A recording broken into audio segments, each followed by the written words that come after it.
What's going on, ladies and gentlemen, and welcome to another episode of the Duality Podcast, where our motto is living comfortably uncomfortable.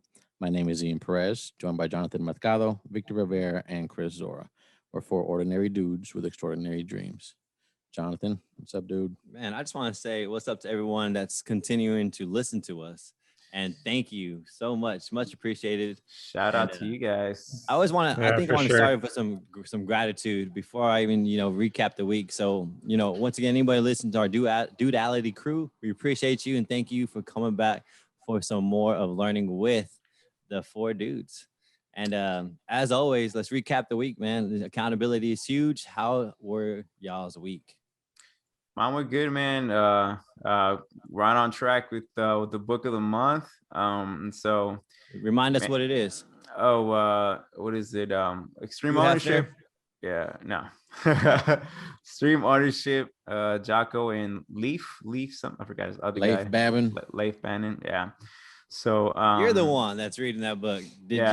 y'all Great understand book. that picture I sent to the group? I sent a picture that was Jocko related. I'm in a Jocko Facebook group, and this guy's talking to his wife. That's right, his wife was like, Oh, yeah. "Hey, oh man, I really didn't feel like waking up this morning with the two kids. I couldn't work out." And the guy was all like, "Wake up earlier." And then she like blew him up. And so like the whole Facebook feed is like 200 comments. So like, bro, know your audience. Yeah, for real. But like, I could just picture like Jocko's voice because like he would tell us that like if you have a problem, wake up earlier. When you have a problem, good, find a solution. But yeah, find a solution. That was funny. Yeah, now it's good, man. Learning a lot about SEAL combat Iraq stuff, so it's pretty cool. It's kind of like he paints a really good picture in your head. Like this could be like a movie. 100%. I have no doubt that a movie will come out being directed by him and played by him. Yeah, I think about like all the roles About him. about him. So Like a Nutty Professor type thing. Yeah. Or Eddie Eddie Murphy. Eddie doing all the Murphy, yeah. characters. I'm gonna direct it, play it, and play all the characters. Yep. so everything good, man. We're staying on my workouts too, and shout out to you guys keeping us accountable as well, each other as far as the workouts too. So about to get lean. Y'all see us get lean right in front of your eyes. But yeah. Well, I appreciate you reminding us what you looked like 20 years ago when you were a little dude. You're a Y'all stud. caught that? What happened? I have like 20 of That those was in like my the cut feed is with like Victor. Yeah, Like he had every the- he 4 had the months I get that V. picture. Yeah, I was working reminder. out. That was actually like 9:00 at night. That one I was working out like, and I was living at the gym 5-6 days a week. Yeah. Eating the bros stuff, but The bro meals. Chicken and rice. No Yeah. salt. No salt. Yeah. It's not that bad. Just not every day. Just gets Yeah, old but I was so doing it every fast. day, but it's hard to maintain, man. But Hard pass, brother. now I'm agree, smarter yeah, about man. it. So, with macros, I'm We're kind of just like more aware. strategic. Yeah. But it is hard. Like macros still harder. Like I feel like broing it might be easier because macros you have more options and more choices and there's more flexibility. More flexibility is a little bit less discipline. Yeah. I think Less it's a different discipline type of takes you hard. into the Yeah. wild side a little too often, a little too much Yeah. comfortability. So you're saying I can have pizza? Yeah. That's the only thing you're eating for that day. Good Not luck only if you eating eat two freaking one slices. pizza or two. All right, Chris, what we got, homie? I've been keeping up with my book too, or the last couple of days I've been trying to. I've been so busy at work that I haven't had the opportunity to read as much as I like. But I'll be done by the next couple of days, especially I'll have a couple of days off. And We got then like 5 days left. yeah, I'm not worried about it. And then like Vic said, just started trying to work out again. It's kind of rough. It's been a while. I did like a 2-mile run and I felt good during the run, but then my calves are still sore from it. But yeah, I mean, those are the two main things. We're not spring chickens no more, man. I'll tell you that. I know. We're not spring chickens at all, brother. I mean, this Yeah. food next to me might be, but A spring chicken? a spring Nah, chicken, dog. man. And I You like hit tried your foam 30s. rolling. Do I what? tried. Wait till you hit your 30s. I'm 30 now. Oh, you What 30? you mean? just bro? hit I 30. turned 30 last year. For some reason, I thought you were like 27. Dog, I'm literally like a couple months younger than you. We talk. I'm pretty sure there's been multiple episodes that we've I had this might be discussion. confusing you with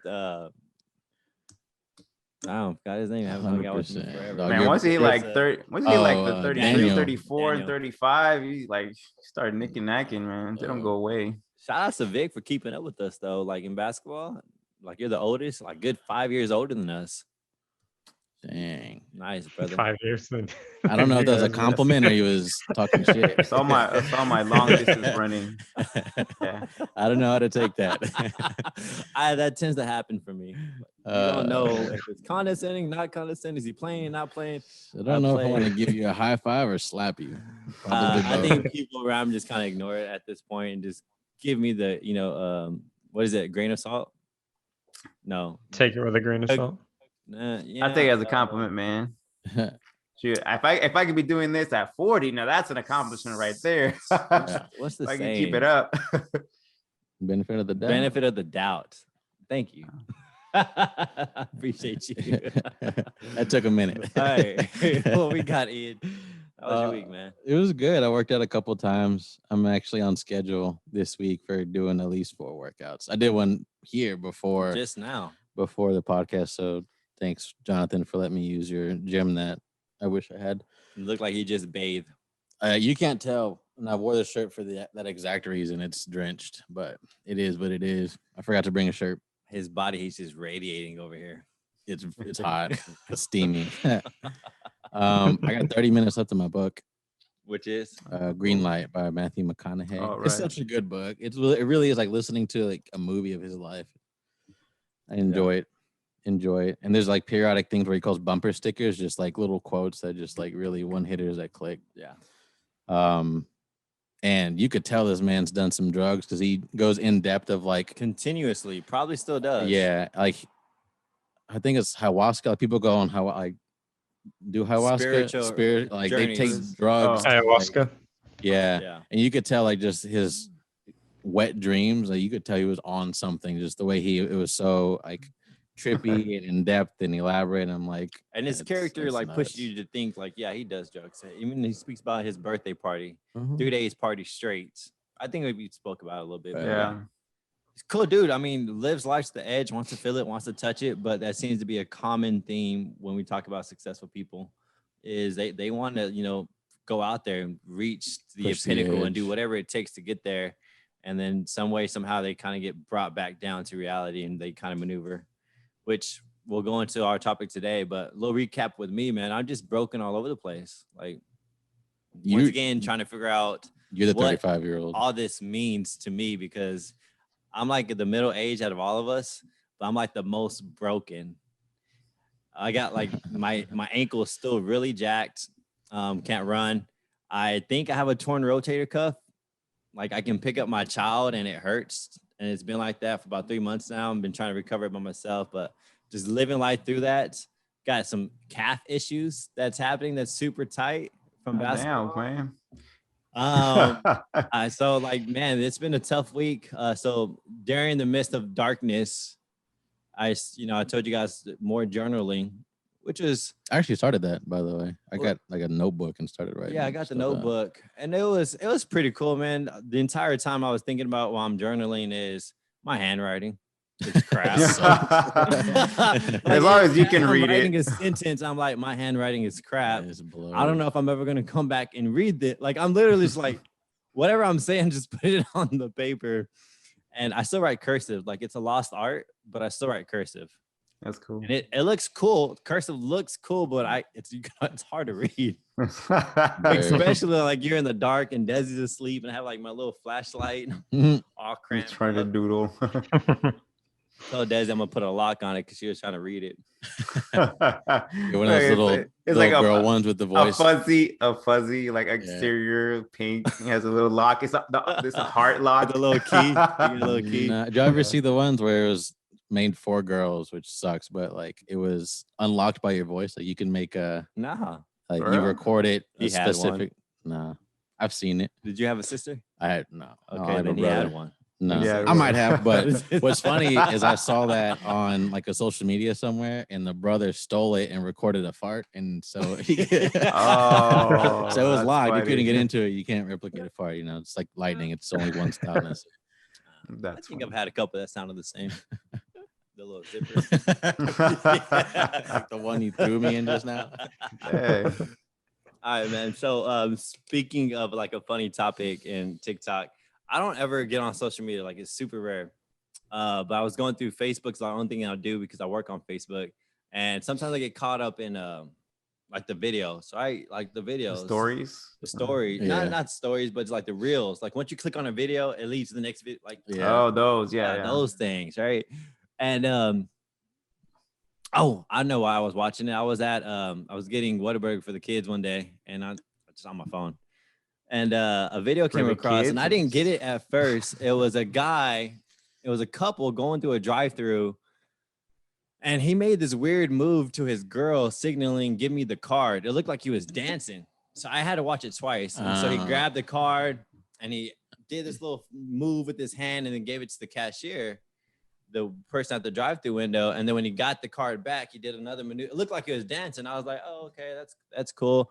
And then I actually watched it again, and it's had like a little note underneath it: when you're embarrassed to let everyone know your girl's paying. And so he literally that. was looking at the drive-in person, and he threw his hand back so his girl can give him the card. And he had his wallet in his pocket. So he grabbed the girl's card, put it in his pocket, pulled his wallet out, stuffed it in his pocket real quick, and flipped it out as if it came out of his wallet. Like he did a whole maneuver, and she was recording this fool the entire time, put him on blast that he was afraid. And so it never crossed my mind, and I've never been embarrassed to have my girl like pay, like at all whatsoever. Yeah. Like we're at a restaurant and I don't have my card, or she has that money, the fund money for that month, or whatever the case may be. I grab it and I pay for it, like right literally in front of the person. I just Yeah, I never embarrassed for that. I mean, we switch sometimes. Sometimes I forget my wallet. I was like, oh, I got my wallet, and then she'll pay. She had your wallet? Okay, cool. Or we ask each other, or whoever's there at the register first, like the self checkout. You know, sometimes we're all with the kids. So it's like sometimes I'm handling the kids, some she is. So it kind of depends with me and her and who spent the money, our fun money, like who's out of money. And I'm not like, so. They're like, hey babe, I got $10 left. How much you got? Yes, exactly. I was like, you got my fun money? She's like, I got some. I was like, well, I ain't got none. You pay for this. She's like, all right. That's funny. I think I used to get embarrassed like early in my relationship with Steph. I'd do the kind of thing I'd grab it and I'd put it in my wallet before their door opened. Yeah, just real quick. But then, now it's just, we just kind of have a joint account. So her money, my money is her money, her money is her money. Yeah. I would say it does feel weird though, taking her card and then paying with it. Yeah. Like feels a little weird, like a little off. And like it might. But I do it because she handles all she has all the kids. So I'm like the one who gets the bill. I'm the one who leaves the tip. I'm one who looks at everything. Yeah. And it should be the other way around because I don't ever look to see if my ticket's right, ever. And it's always kind of wrong. And she's like, well, let me see. Oh, they did this. And I'm like, okay, take care of that. Like it always ends up her taking care of it because I don't ever like to complain. If that's one thing that I get embarrassed about is complaining. Yeah, I don't do that much. Wrong. I don't bring it up. Yeah. I don't bring things up. Like when some orders like bring me the wrong, unless it's like completely the wrong thing. But like we're at a restaurant one day and then I ordered, I think a burger, but like a regular cheeseburger or something like that. But they brought me like a chicken one. And then I'm like, I look at it, I'm like, that looks not bad. So I just ate it.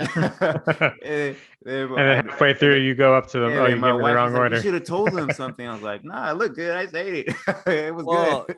If the order's wrong, like that's an easy, not an embarrassment. Hey guys, my order's wrong.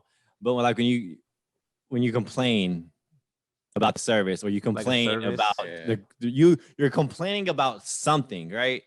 In my eyes, I'm like, whatever, right? But Desi, she's savage, and she don't let them. You get an earful. I tell my wife about things I notice. I'm like, hey man, this dude's not even like because I've been a waiter. I was a waiter before, so I know sometimes like, man, this person ain't even smiling. This person not doing this. But I tell my wife that I don't say it out loud or anything.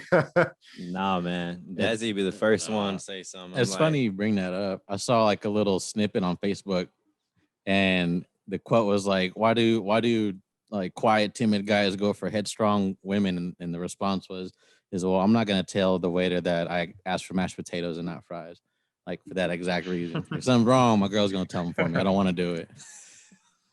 No, I found out Elizabeth was like that. She was not like that in the beginning. Yo, my grandma's like, and it didn't matter who it is. It could be my kid, it could be me, it could be Steph, it could be my kids, it could be my mom, who's 50 now.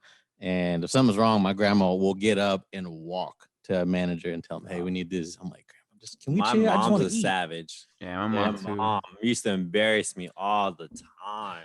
She would go straight ham on somebody on something so simple. Yeah, I'm like, Mom, I think I would complain. That big of a deal. I complained only one time in a restaurant, but that was a lot. Like we sat down and then we literally sat down for like 20, 30 minutes and no one was coming up to us. Oh, yeah. So that was like, okay, I'm mad because I kept waving someone and like no one would come. I was like, all right, I'm gonna tell the manager about this. We're leaving, but I gotta talk to the manager about this. This is bad. He did like 10 push-ups real quick. I can do it. I'm not gonna cry. All right, man. As always, we typically do on the podcast. We try to do it once a month, or if not, we try to get somebody that we're going to interview, somebody who's successful, who's went through a lot of trial and tribulation, a lot of adversity, and has overcome that. And today's topic is going to be Mike Tyson, which is probably one of the saddest stories. Like, went through the most dramatic experiences and somehow has overcome everything, and now is a completely different person. He's impacting the world. He's more enlightened, but it's such a great story that needs to be told because there's so many lessons learned that I wouldn't think I would want him to go back and change anything. And he agrees too. He's like, I would not want to go back and change anything because it led me to the person I am today. And I think that's something that we always need to keep in mind when we're going through dark times is life's happening for us and not to us, right? So whatever bad place that you're in or whatever adversity that you're coming across, anything, right? You have to remind yourself it's happening for you and not to you. And so we'll go straight into it, man. Mike Tyson, early on, what do you guys think about this dude? Early on, how was his life? I'll say tough, man. Grew up definitely not having a father figure, moving around a lot. Or any figure. Yeah. I personally didn't think he had any figure. Yeah. He was in the hood. He grew up in the streets. Age 9 years old. Here's a story. Age 9 years old, his mother would give him alcohol, hoping it would put him to sleep. Dude, that's nuts. It's crazy. But yeah, so very rough childhood, man. Like reading this, I was like, dang, I just imagine like my son or someone like that going through something like that. I was like, dude, that's traumatic. That's like crazy. But yeah, just moving around, living in the streets, not really having anything to look up to other than like people in the street, that and so but so that was it was tough, like knowing how he came out now, but knowing that easily could have end up dead and stuff, right? So yeah, and it's kind of sad to see, like, I mean, like obviously he was abandoned by his dad when he was 2, and like you said, his mom was there, but she wasn't really all that much there, like, per se. And then as a kid, he was small and he was bullied, and so that's why he hit the streets, because like, he started street fighting, and then he just joined a gang.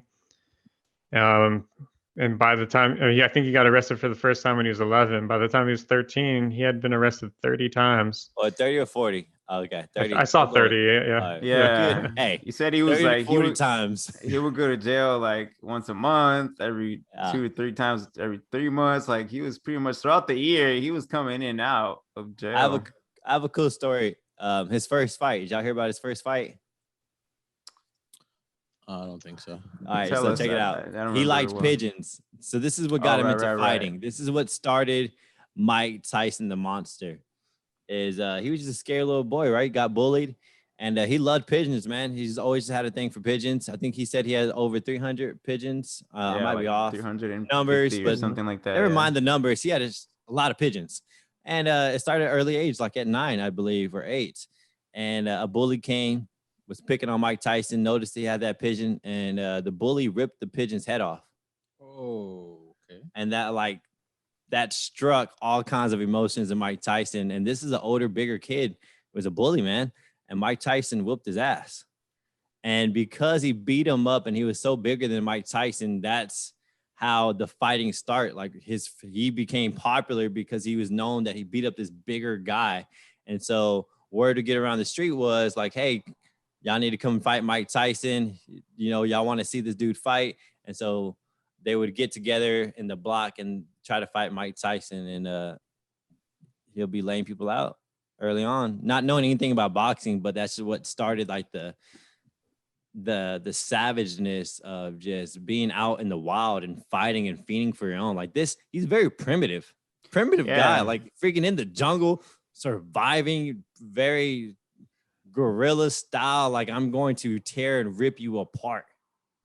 Yeah, and I think that was just like a defense mechanism, like you said. He was been bullied the whole time, and then he liked the fact that he was getting attention, he was getting all this, and he just kind of gripped to it, gripped to what getting his attention was, and just fighting people and stuff. But yeah, very aggressive dude.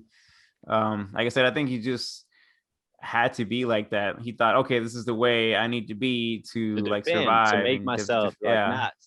I'm not gonna lie, it definitely created that egotistic, I'm going to crush the world.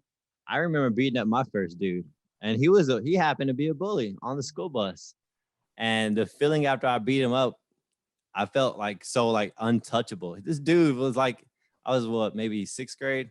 Yeah, 5th or 6th grade. And he was at least 6'2" already. And me, I'm just a Mexican dude. And he used to be on the bus just bullying everyone, dude. And I'm just a quiet dude. Like I was bad, but never got caught. Always made good grades. I was bad when I was a smart bad. All right. I never did anything where I knew I was going to potentially get caught up.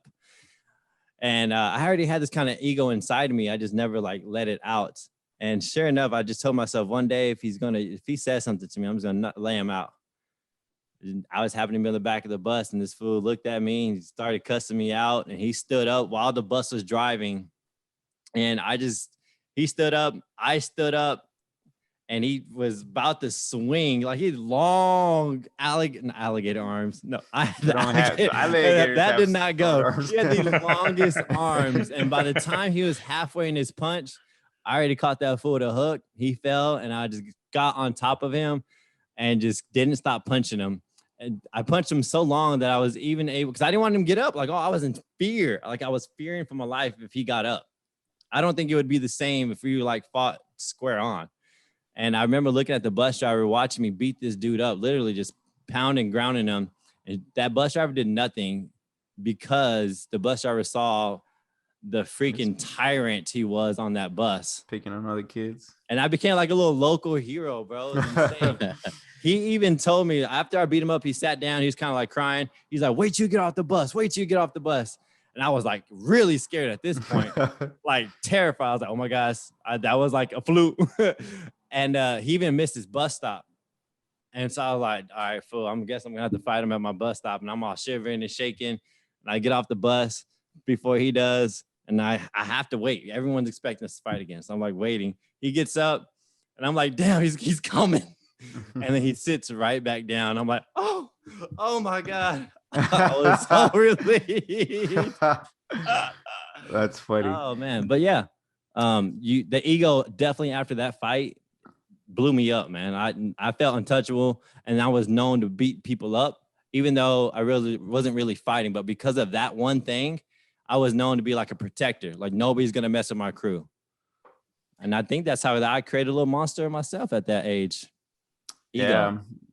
But like I said, tragic stuff. His mom died too. Like when he was like 16, 15, she died. So he was left alone. But again, around that time, that's when he was already boxing or like amateur Well, boxing at that time. let's talk Yeah, about how he he had got went to into reform boxing. school. Yeah, he went to What a age? reform school. I think 13. 13. He got sent Uh, away for 2 years. Yeah, Oh, I know that part. Dang. yeah, and Yeah. then So this is and how that's the where he boxing came met about. that's where he met the person that first trained him. I think his name was Bob Stewart, He was like if I an remember correctly. Irish boxer, and he saw like all the kids. He would come there to mentor the kids, box with the kids, and Mike Tyson was like, "Hey, man, I want to learn how to box." And Mike Tyson got so good in a short time period that the professional boxer at one point in his life would come home to black eyes and broken noses. And the professional boxer's wife was all like, "Yo, you can't be coming home like this no more. You're like, you don't even fight no more." And so the guy was like, "You know what? Let me take you to a boxing gym that's going to level you up because I can't teach you anymore. Like you're beating me up." And so, Crazy. Chris, you catch it from there. What's his name? The mentor that he went to go see is Customata or something like that. Yeah. Customata, Yeah. which is like a legend. It's basically the Rocky and the Mickey.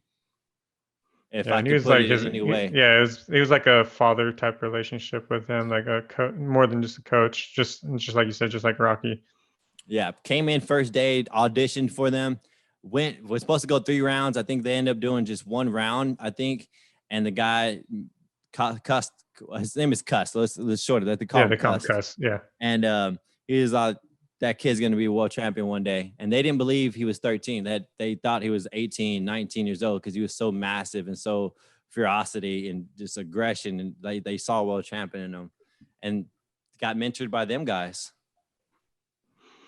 Yeah, he went to train for the Olympics, didn't make it, like lost to the guy that I think that took gold or something like that. And then they're like, well, it's time for him to go pro, like because his skills were not meant for like Olympic boxing. That's like point boxing. Like, yeah, you're just tapping them, like getting points. Like obviously he had the power and he was just knocking people out since day one. So he's on top. He's in the ring. He's getting trained by the best of the best. 19 first round knockouts, becoming a freaking legend at this point, just being a complete egotistic maniac of talking. I watched a YouTube clip of Mike Tyson's worst moments. Did y'all see that? Oh, yeah. I've seen those. Yeah. Booty. Eating guys' booties and eating their kids and eating their face and just eating everything. Oh bro. yeah, I remember he went on a just rant. eating Yeah. everything. And Hey, he's hungry. No, yeah, he's hungry. Just being a freaking tyrant, a monster. And I guess his mentor died, right? His mentor died. That of cancer, I think it was. I don't remember what it was. Something like that. I think so. But he lost that father figure, right? He lost the father figure, and Mike Tyson's never had. And I think this is where the whole Mike Tyson story kind of went wrong. Nobody ever taught Michael how to be a man. They Like just the life took skills. they at an early age, 9 years old, in and out, getting in trouble, never was taught the life skills to become a man. But he had the aggression. And so everybody around him just kept fueling that aggression because it was getting him to a highest level of boxing, which is just being a freaking monster. And I will say like they didn't really maybe teach him how to be a man, but they were trying to improve him because he was growing up. He had learning disabilities. He had some challenges, but once he started living with Bob Stewart, they got him up to the 7th, 8th grade reading level within months. Like they improved him on that level big time. But yeah, as far as how you're supposed to act as a human being, as a man, as a human not just being, a man, adult, man. yeah, freaking human being. Yeah, they kind of let him down Missed the mark on that front. Yeah, and I don't think I would want to touch that either because if maybe somebody taught him to act like a human being, he wouldn't have become the champion, right? So once again, we find ourselves with that double-edged sword, right? Do we touch that and ruin the possibility of him becoming champ? But his whole life story is about family figures of parenting figures coming into his life. So he lost one, and then here comes that slime ball. What's his name? Are you talking about Don King? Don King, Don King, there you go. who uses Promoter. fighters just for straight their money, acts like he has their best interest. I've seen like this story over and over in like movies, right? You get somebody in your life who is just using you, but treats you as a friend. And, you know, at this point, he got the championship. He's known, he's the world champion. And then you get comfortable, right? Let's not forget he was the youngest light heavyweight champion ever at 21. the time. I don't know. Yeah, 20. 21. Yeah. One of those. Anyway, he's just a kid and now has millions of dollars, who's still a tyrant, who doesn't have any human emotion in him, and makes all this money, man. So I can understand all the trouble, the drugs, the money, the girls, the cars. I mean, with that ego, yeah. Any poor person who wins the lottery would do the exact same thing. Yeah. They're gonna blow it, brother. I'm pretty sure in a couple of interviews he's admitted that he thought of himself as like a demigod. So he thought he was better than the normal person and almost godlike. No, for sure. His ego was massive. And we could talk about that. Well, we'll get to it later, how he shifts his mindset, because we're not there yet. He's still just a freaking monster. All right, so this is where the downfall of Mike Tyson happens, right? He gets somebody in his corner that doesn't have his best interest. And he starts losing fights. Why? Stops working. Well, he started his substance abuse and just not really training. Yeah. Like that. Just not focused, man. Yeah. So the fast life of all the money and stuff like that, it's just going into that rabbit hole of like you said, like that partying, the women, you know, and he started exposing. And I think also like he doesn't have anyone in his circle, like you said, that has his back. It's really just like feeding off his fame, but not really having his best interest. Yeah, I think a lot of like celebrities or people that reach some sort of like fame, right? I'll say success, but more like fame as well, right? When people are like just cheering you on, they really don't have your best interest sometimes, right? So they just like feeding into all the destructive behavior, and really just that's when he started, like say, losing fights, not being focused, and just kind of wavering away from what, you know. And I think it was a little bit after hunger. Yeah. After that his original trainer died, I think he just started like that way. But he didn't have his Apollo Creed. Yeah. Keeping it boxing. He didn't have anybody after him that. I think he mentions that. Yeah. He mentions that like he's always been like a solo guy. Like he always been alone. He never had anyone in his corner that he felt would shield him from like the bad influence or whatnot. Yeah. I want to stop here, because a short-minded people, closed-minded people, they can easily miss and say that Mike Tyson lost it all because of the money. And as us learning and developing, at one point of time, you know, we said money is the root of all evil. Remember that saying? Mm-hmm. And, you know, as we get older, you know, we're trying to live a life of abundance. We're trying to thrive. And we don't look at money as that way. Money doesn't make you evil. It only amplifies who you are. And Mike Tyson was a monster. And so you give a monster money, he's only going to become a bigger monster, right? So anybody listening who maybe have a different perspective on money, I think we covered money in one of our podcasts. Don't remember which one it is. But I think that's an easy miss for people just to say money destroyed Mike Tyson, the fame destroyed Mike Tyson. No, Mike Tyson destroyed Mike Tyson. The people around him failed Mike Tyson for not helping him grow to help manage that, right? Mm-hmm. So I just wanted to make sure we have that clear, because I think now we understand, like, that's super important. It's easy to point your finger at the money and the fame. And he wasn't like just a wrecking ball like in the ring. Like he was a wrecking ball in life. Like anything around him early on in his life, like he just destroyed everything. Like his marriages, his finances, his reputation, like everything. He had the Mamba mentality of everything. He could have just shifted into boxing. He didn't have a switch. Like, so when he got out the ring, his switch was like broken on. Into he had a glitch. He had a glitch. Like, Yeah, only if he knew how to shift it early on. I think it would have been a better image like a Kobe Bryant, right? Who Kobe Bryant kind of mastered the shift in the midst of greatness. And I think a lot of high level people can do that. But Kobe Bryant was also exposed to, you know, more positive people than boxing, right? Boxing, I don't know too many boxers who are probably in that self-development, gonna take care of yourself like that. Nothing against boxing. If anybody's boxing who probably have great role models, I'm just saying the probability of Kobe Bryant making a lot of money and being exposed to a higher level out there just has a better chance of that growth. And plus, he has his parents, right? His parents are there for him. Big difference. I think it was just like mentally, and like you're saying, like the growth or the maturity wasn't there because he didn't have that someone teaching them or kind of walking through the growth of, like I said, a lot of athletes go through that too, where I think the sports leagues have gotten better at that, but a lot of athletes, they're young, right? They hit big money real young. So they don't know how to handle money. They don't know 19, what to do 20, with 21. And so, like you said, I think we mentioned it before. Is like if we had a lot of money, first thing we probably buy is just spend it, buy a sports car or do something like that. But I think he didn't have any, like the growth hadn't had the maturity, and no one was in his corner to really help him through with this success that he was having.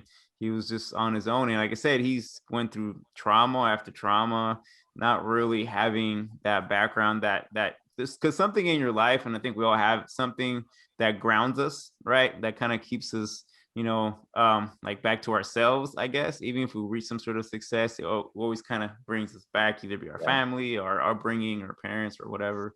But he never had that, So And most sports that you're talking about, the kids that are making a ton of money at an early age, they're having to go through college to get to that level, right? And so college exposes you to a lot of mentors and programs, like you're saying, that are going to help you financially, help you, make sure that you're safe, you're doing smart things. And back then, when Mike Tyson was making a lot of money, that there was few and far between good people on his side who just wanted to help Mike rather than just use him for his money. But there's a quote about his downfall. And Mike Tyson used to say he used to wake up during blizzards and snow at 4 or 5 a.m. to go run because he knew that his opponent wouldn't do that. And then so there was another saying when Mike Tyson was on top.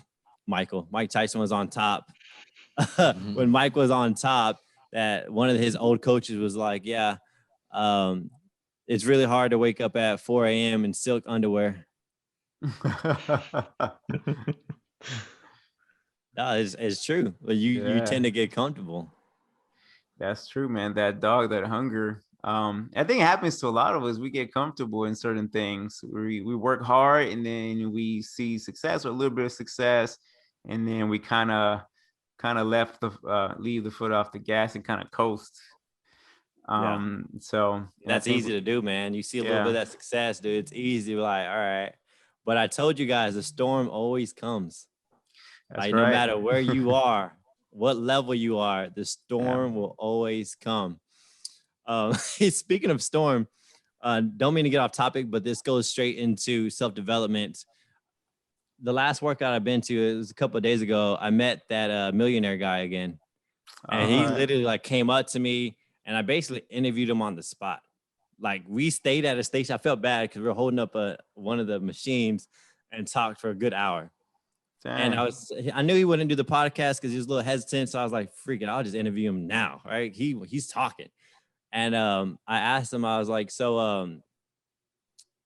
yeah, we have peaks and valleys and the storm's always going to come. And he's like, well, I got something for you.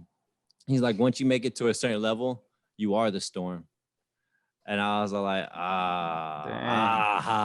like you caused that. It's like you are the storm that's going to bring yourself down. And so you have to be super aware. And Mike Tyson was his own storm, man. Yeah. Hey, that's a good.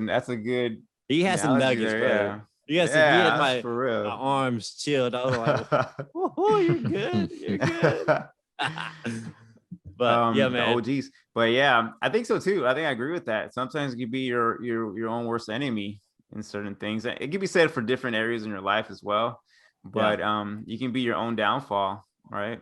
And so thinking you're so high, right? Reach the sky, the sun, too close to the sun, you melt, right? Yeah. The story of Icarus, that was it. Too close, thinking you're all this, and then things come down. For sure, man. And let's go into, so we know his downfall, right? Drugs, freaking going to rehab. How many times had he been to rehab? Like 2 or 3 times. I'm not sure. No, it was like but 20, 30. I was listening even to a before podcast. even before rehab, though, I think we have to mention that he went to prison. Oh, Yeah. shoot. Yeah. During his downfall. During his downfall. I mean, he went to prison for raping his wife and No, not his assaulting. wife. It was a pageant, beauty pageant. It was wasn't Oh, his yeah, wife. yeah, beauty pageant. That's right. That's Not right. only did he rape or acute accusation of rape, like we don't know. When you get a superstar in your corner, it can easy be screamed rape for a lot of money. But anyways, not only was he accused of rape, but he was also like sued by the other girls for groping, molesting, Sexual harassing. assault, Like there's like 10 girls, and he at least harassed 8 out of 10. He was 80%. That's what he said, or Yeah, well, yeah, no. In the interview, oh, okay. they were listing he had, not only did he get accused for what was it? The rape charge. The Rape charge.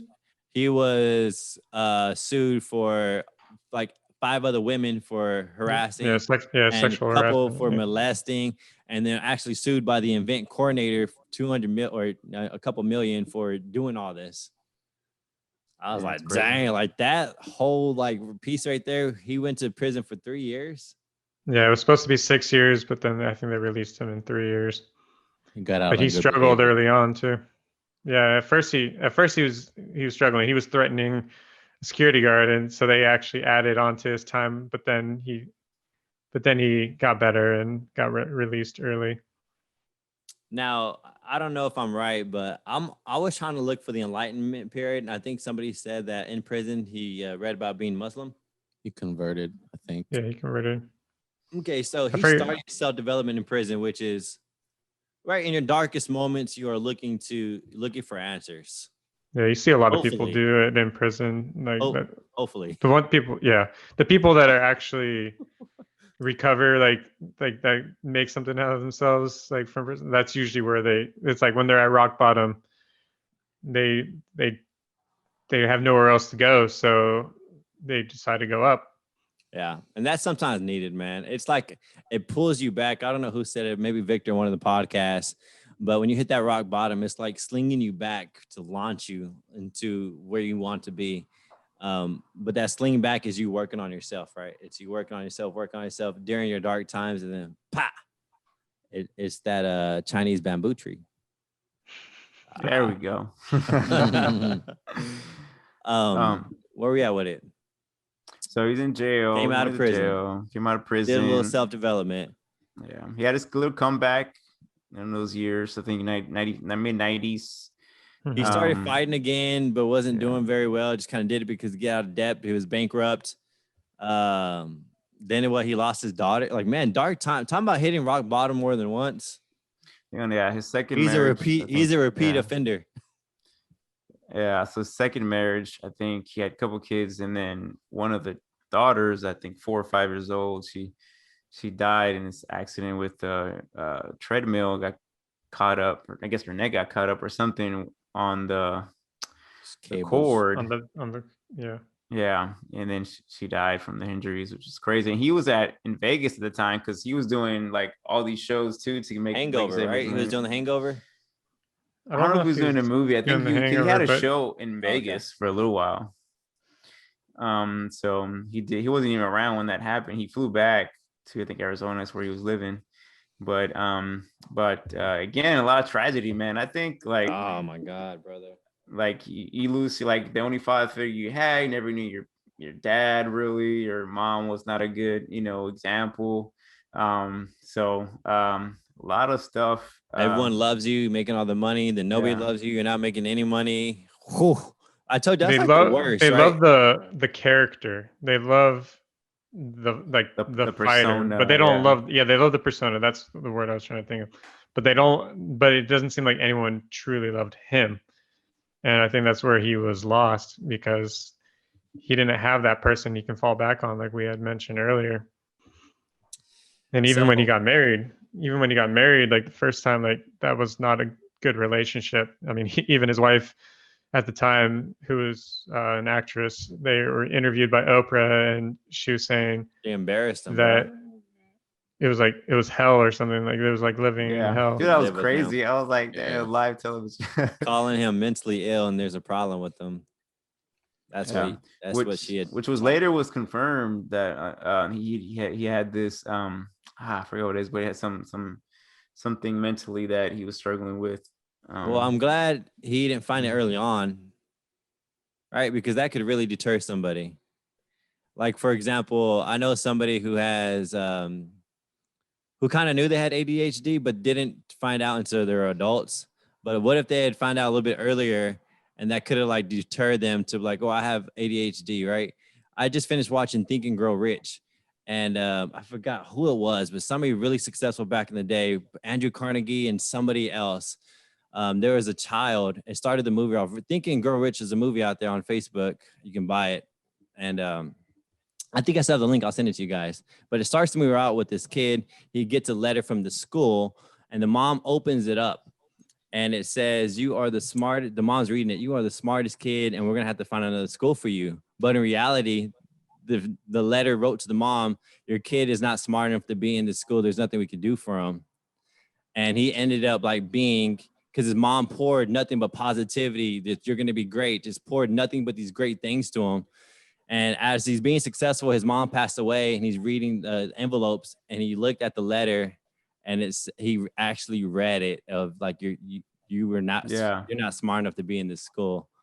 All right. And I think that's powerful, and that you don't let nothing hold you down or cage you down. And you constantly have this belief in yourself. Right. And that's kind of what the message of that Think and Grow Rich is. There's different stories in the actual book. And every successful person, there's people that believed and believed and believed, and a lot of positivity to nourish that, right? You just want to nourish their gifts. And so I'm glad, like, that could have been like a down, like that we probably would have not seen Mike Tyson if somebody would have said, "Mike Tyson, you have an illness, you can't be a boxer." And like, "Oh, I can't be a boxer." Like that could have just ended things right there, right? But let's talk about the back half of his years, because this is what intrigued me the most, because I was like baffled when I came across this podcast called The Hot Box. I was expecting I don't know what I was expecting, bro, to be honest with you. It was like Mike Tyson smoking and having top celebrities smoking with them. I was like, cool, entertainment, right? And then jump on, it was like enlightenment, self-development, like emotional, non-egotistic, be calm, love the world, be a better place. I was like, whoa, ran into a self-development podcast, and I wasn't even looking for one. And now, man, he inspires me to go deep, just like Matthew McConaughey, just like all the other greats who go deep into the spiritual enlightenment, that being egotistic, quote from Mike Tyson, is just you being very, what's the word? Insecure with yourself, right? Very insecure with yourself. And I speak to that a whole lot, right? Maybe that's why I've always been the way I've been, very loud, very rah, rah, rah, is because I'm dealing with a lot of internal stuff that I haven't handled, and it's kind of leaking into your life. And so let's catch that early on, and let's talk about Mike Tyson now. What do y'all know about Mike Tyson now? But kind of surprised, like you said, about how pretty much it's like a whole like 360 or not 360. What is it, like 180? 180. Well, yeah, with 360. He's back in the same spot. 360, same spot. Yeah. Oh shit! Yeah, he did a couple 360s during his life. He's back in prison. But no, like 180, like you hear him, and he's more about like others giving back, more into like, again, he's sober, like not really looking into things that would bring like negative energy to himself, more of like a positive, uplifting energy, uplifting and stuff like that. So more than anything, I think it's more of a like motivation, or motivation, and also like, man, if he can do that, right? Someone like has gone through a tragic past, have ups and downs, probably more downs than ups, or as high he was, he also had very lows of the lows. He says you lose more than you gain in this world. Yeah. And then, but you know, he is where he's at now. It's really remarkable, I think. And it's kind of an example to others. Like you can be in jail, you can have failed relationships, you can do all this drugs, all go to rehab, and you can still come out of rape, bro. Like, how do you come back from your child dying? Is probably the worst thing ever in the entire freaking world. How do you come back from so many lowest of the lows? Like, man, just thinking about it, it's super inspiring. And I couldn't be in those shoes. I don't want to think about that. That sounds terrible. Yeah, but I think he just made a really deep, like self-searching. Like, what am I?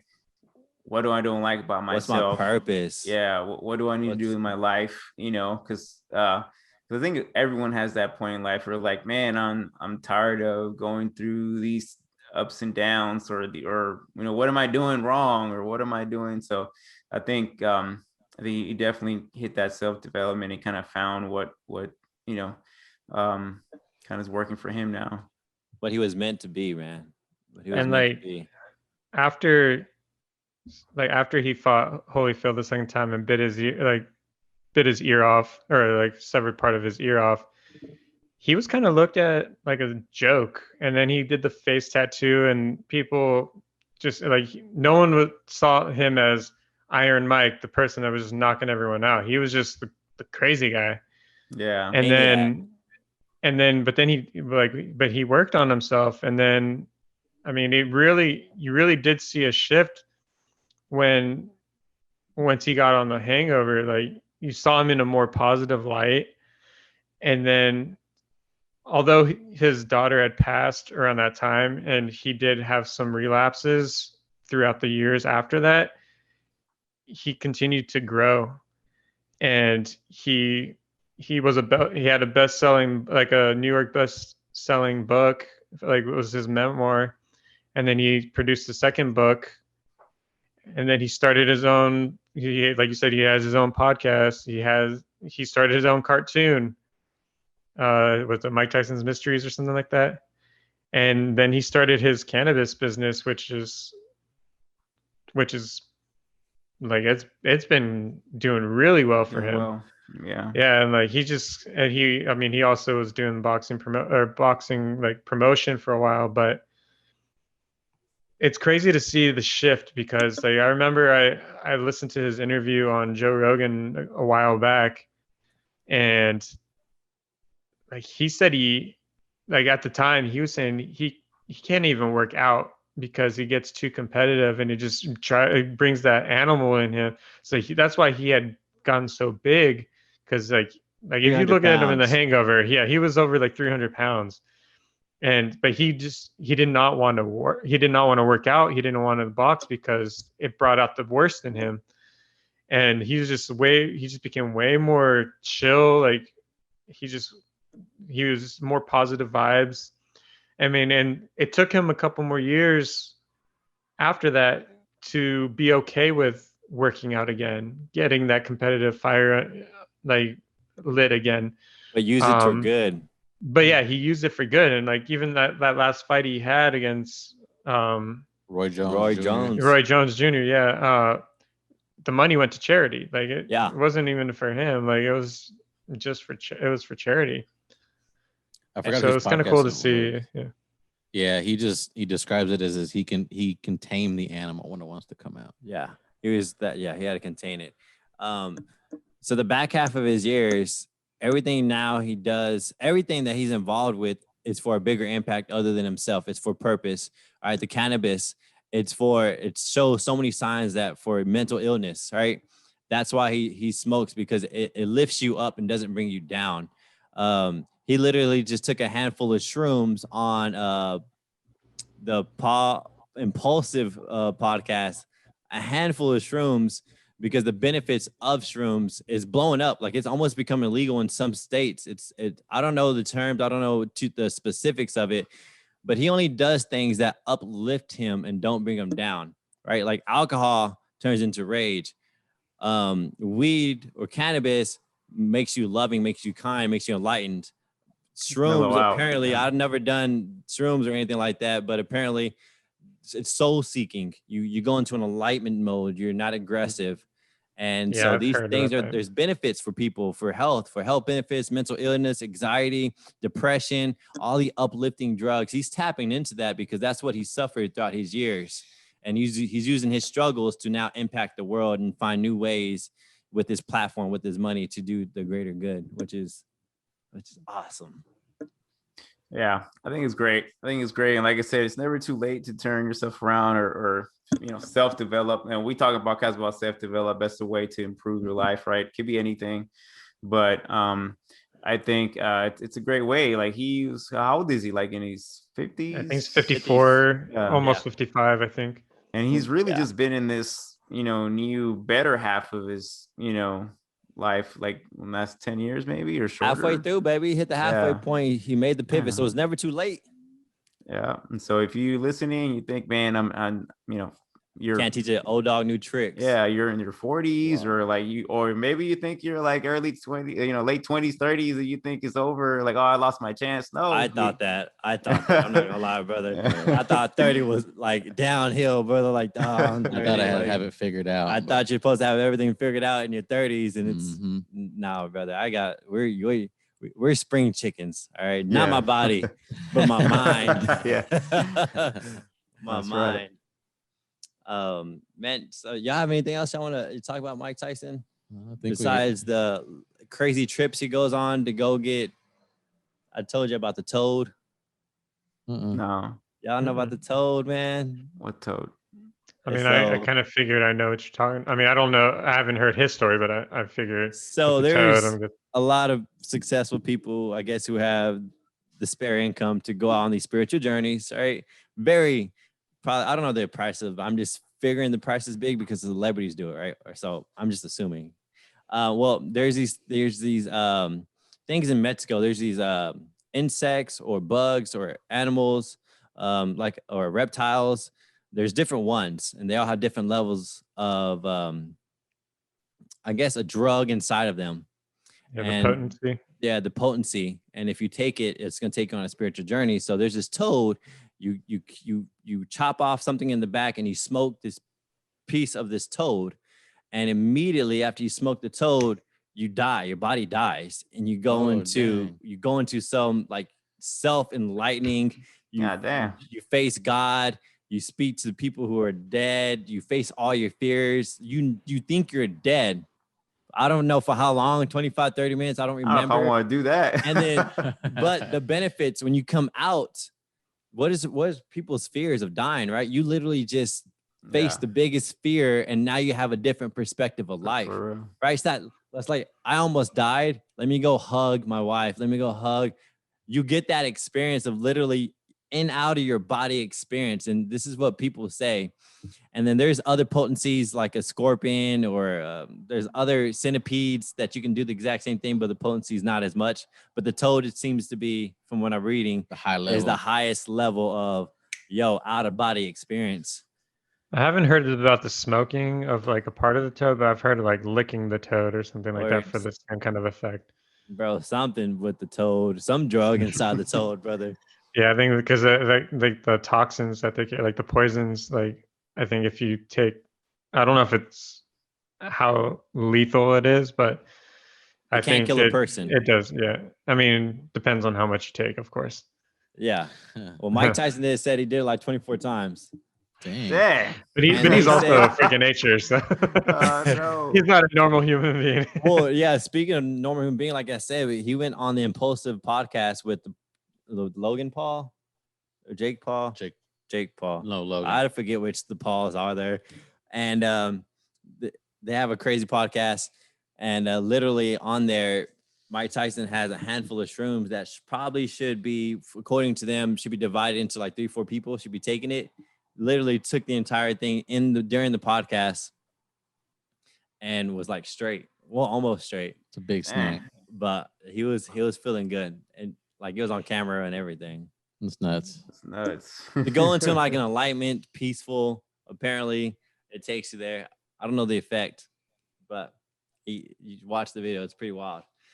But man, let's recap, because like I said, there's always the similar patterns of all successful people, which are, I'll say the first one, and you guys can just kind of tag along, is just trial and tribulation, right? You can't be successful without hitting these hard rocks and these rock hard bottoms, right? At the highest level, I feel like you do need to feel that, and you do need to learn how to overcome those things and shift the mindset. Like I said earlier, these things happen for you and not to you. What are some other things that you saw in his journey that are very similar to most successful people? You got to surround yourself with people that are there for you, not just for themselves. You got to have that crew to push you in the right way. To kind of have your back when you're in that low to help get you out, because we all know life is too hard to do it by yourself at times. So he definitely had that to make it to this championship level. It was just focused on one like specific aspect of him. Right. In a way, for Yeah. someone to say, you're jacking up in this, and this, Yeah. you got to fix it. Yeah, he had his mentors for sure. I would say your past doesn't define you either. If you had a dark past, what are you doing? It doesn't define you. You're like, whatever you do today will make your future. So Personality is not permanent. Yeah, and like kind of like what Jonathan was talking about, is like adversity can make or break you. It just depends on how you react to it. And if you just keep trucking, keep trucking on, like you can get out of it. Like you just need to Not quit, just man. just not quit and just stay positive. And you will, you may not reach the ultimate goal, but you'll be a lot better off than if you just gave up. yep, I just want to say, the reason being why we do talk about successful people and their adversity and the shit that they go through is, hopefully it makes you realize that people have it worse and they're still going through it and making it, right? I didn't lose a son. I didn't lose a child. I haven't been to prison. And somebody who's gone through all that, made millions, lost it, is still able to overcome that, right? And they talk about, that's why people go to rehab and they do AA meetings, is because you feel like, oh, I'll be the worst one in there. There's no crazy maniac like me. I'm the worst there is. Well, when you go in those meetings, you find out that you don't have it the worst. Mm-hmm. Like you fucking come face reality with, oh, yeah, that's way worse, right? Like you should be in a better position to come out of that. And so hopefully listening to these stories of these trials and tribulations and see people come out of it can hopefully give you a better perspective of your life. Yo, bro, like your life is not as hard as what this person may be going through. Get your stuff together and let's make it out of whatever situation you are in. Yeah. Yep. I like Absolutely, it. man. Never quit though, right? Yep. Keep on moving on. Keep on trucking. There's a Joe Dirt. Keep on keeping on. Keep on keeping on, brother. Joe Life's- Dirte. Life's a garden. Dig it. Life's a garden, baby. Dig it. Yeah, I like that one better. Come on now. Keep on keeping on. I said that this Man. morning. That's funny. And nobody knew at my class what Joe Dirt was. And I was like, oh, okay. 10 more burpees. Right. What's up? Give me a lap. No, man. It's good. Good info. I wouldn't say a good life, but just seeing what he's gone It's through. a great story, man. It's a very good story. Yeah. Close out the week though. Vic, what you got for the week, man? Just keeping on finishing my book and trying to get as much basketball in as I can, man. We're playing this tournament, man. We gotta get a W, man. I can't lose anymore. 2 games down. I'm getting upset. So I already gave Sergio a heads up, brother. When I come back, I'm gonna go straight savage mode, and I Nah, can't pass care it. about what y'all think, because I think it's super important that we as Big game, scorers, we as scorers need to find our mojo. yeah. Like we have to find our mojo, and that means shoot until we make it and finding that groove, and then pass it in. Hopefully, we can do the exact same for the next shooter scorer. But we gotta have a score. We gotta have somebody who's gonna be able to find that groove, and you can't care what other people think about you. You just gotta keep doing. You set your path, your vision, your goal, right? Yeah. And so that's I what already I'm gave doing. y'all a heads up. I gave y'all a heads up. I'm going straight Mamba. Give me the rock. And I'm Yes. gonna score. and I'm gonna find my confidence. It's super Yeah, important to so find that's that what I've been confidence. doing. I've been playing like twice during the week with some guys at the gym, and then that's helped. Then we play full court. If it's 4-on-4, 5-on-5, we're playing full court. So that's definitely helped with my endurance for sure. Oh, I'm worried about the endurance, brother. I feel it. I can just see it on the screen, man. A little fluffy. But that's about it, Getting man. there. Chris, what you got for the week, dude? I need to finish my book as well. I want to continue to work out. I don't want to, because there's been many times where I've started and then just stop. So I want to make sure that I keep my end of the accountability up. Get at least my 2 workouts in, hopefully 3. Yeah, there's not a whole lot that I have planned for the week.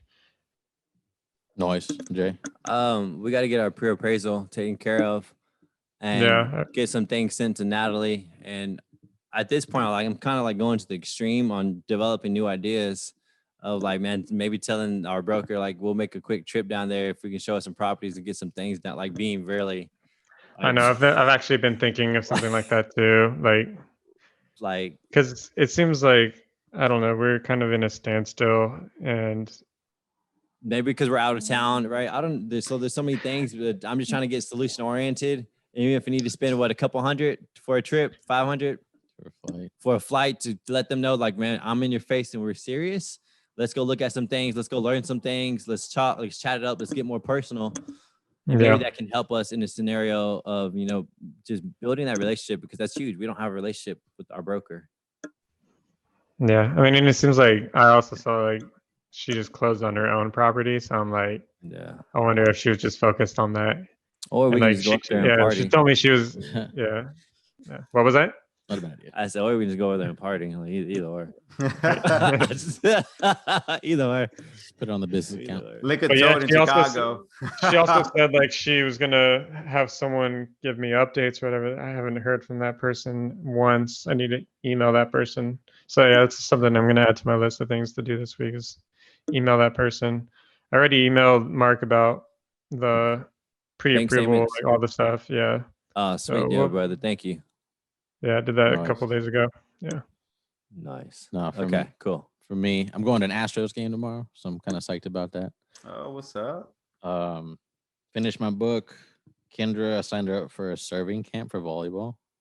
And it's really hard because like you could tell she wants to commit to it, but then she also is apprehensive because she's like, well, I want to hang out with friends. It's the summer. I'm like, if you want to make volleyball, the middle school volleyball team this next year, it starts like now. So she's about it a little bit.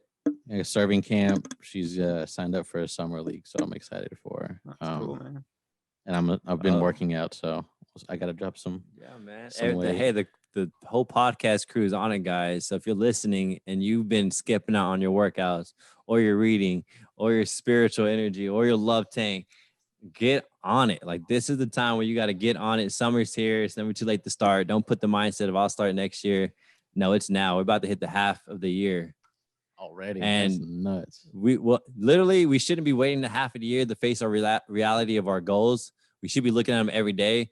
But I know, because I feel it, we tend not to look at them because we know we're not doing the things we need to be doing.